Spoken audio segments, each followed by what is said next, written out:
Western Colorado's rock station, 95 Rock. My name is Nate Wild, and very privileged to be talking on the phone with a guy that's going to be playing the Avalon Theater Wednesday, February 12th with Theory of a Dead Man.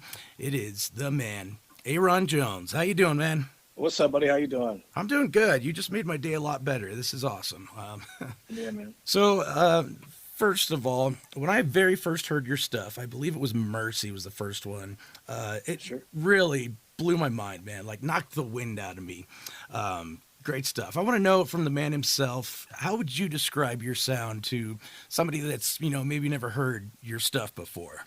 Man, I come from like this roots rock place, really deeply ingrained in Seattle music culture.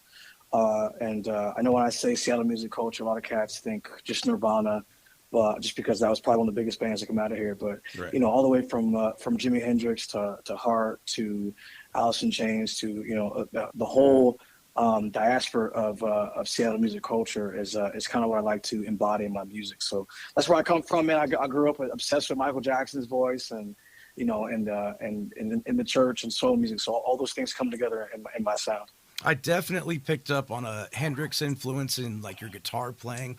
One of the greatest, if not greatest, to pick up the instrument. And your music video "Take Me Away" was filmed on the Space Needle, so I Yeah, man. totally get it. You started playing music quite a while ago. I actually just looked up your birth date. I'm literally 7 days older than you. Oh wow, Yeah, that's cool, man. Good year to be born. yeah, Leo. So your first album, Dream, came out in 2013. What was the That's right. grind like in the early years? Because it eventually, obviously, paid off in a big way. Yeah, it was booming, man. I mean, the indie scene in Seattle was huge at that time, man. I mean, there were so many bands and so many people pushing and making their way to the forefront of the Seattle music scene. It was starting to spill out into the nation. Bands like the Black Tones I was a part of this whole big movement of Seattle rock that was starting to emerge from the city in that almost early days, and it was still a grind. I mean, as an indie artist, what I did was I lived small. I had like a little studio apartment and a little crappy car, and Sure, and just yeah.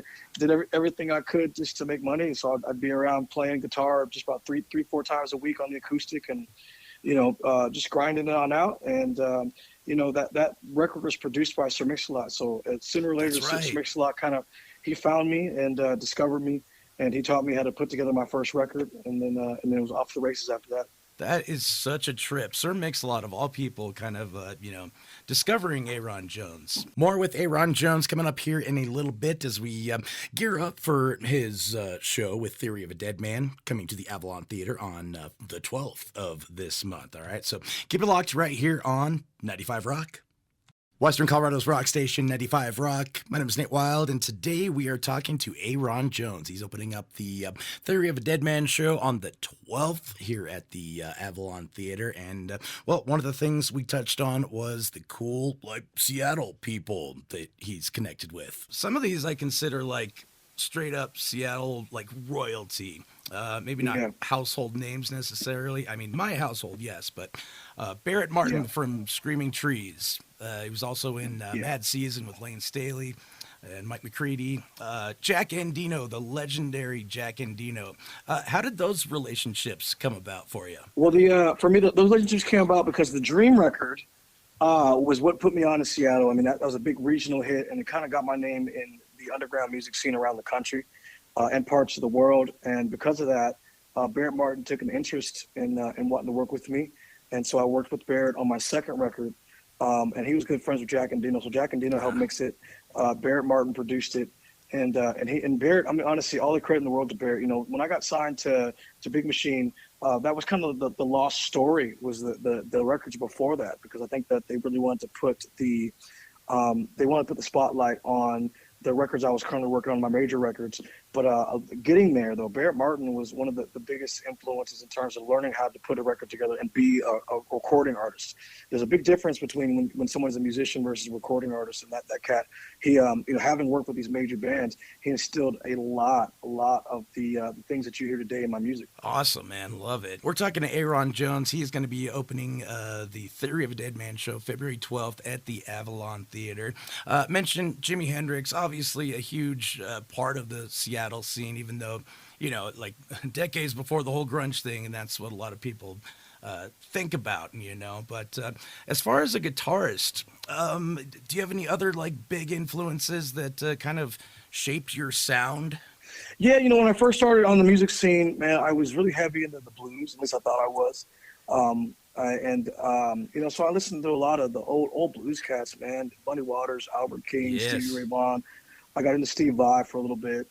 But I found a home in Jimmy's tone, you know what I mean, in the sound, because, like myself, he was just unhinged with the way he approached the guitar. Yeah. And I'm an emotional player, man. I'm like, there is definitely technique and technicality in my playing, but I try to play what the music feels and what for the moment, and not necessarily something that's like thought out. When I get in the studio and I work on these guitar solos, we go through like 14 different solos before we decide that's the one.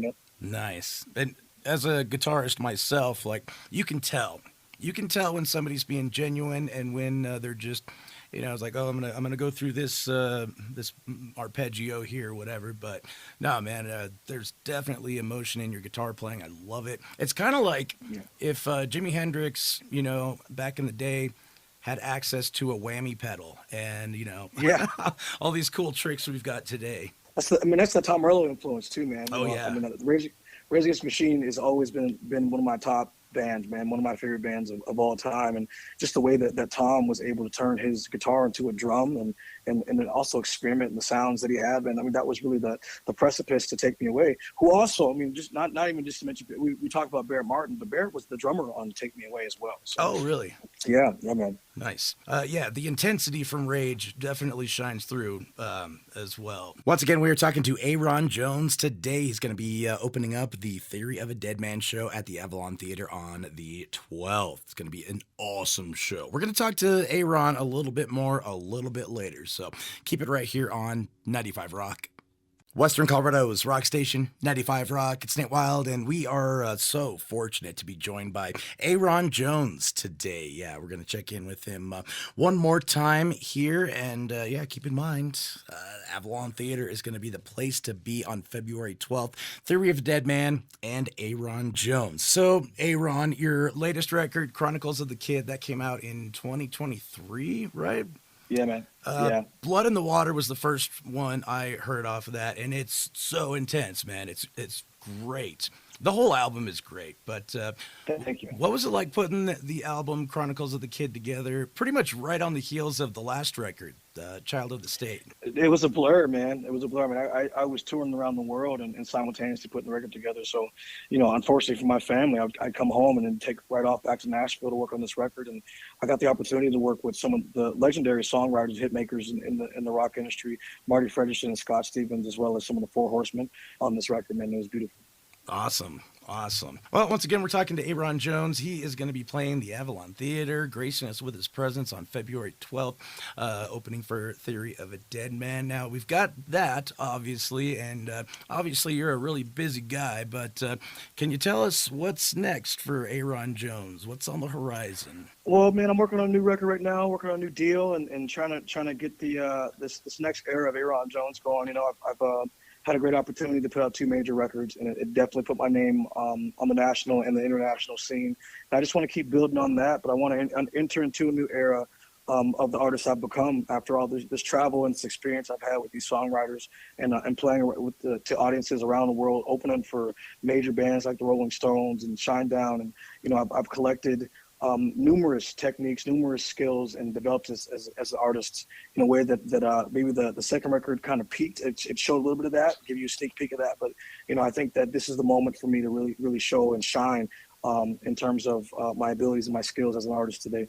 That's exciting, man. Love it. Once again, Ayron Jones on the phone with me, playing the Avalon Theater with Theory of a Dead Man, February 12th. Ayron, man, thank you so much for taking time out of your day, and I'm really looking forward to the show. Well, thank you, man. I appreciate you, and I'm here for you cats anytime, man. You guys call me anytime you need me. I'm gonna keep your word. Yes, sir. Yes, sir. Yes, sir.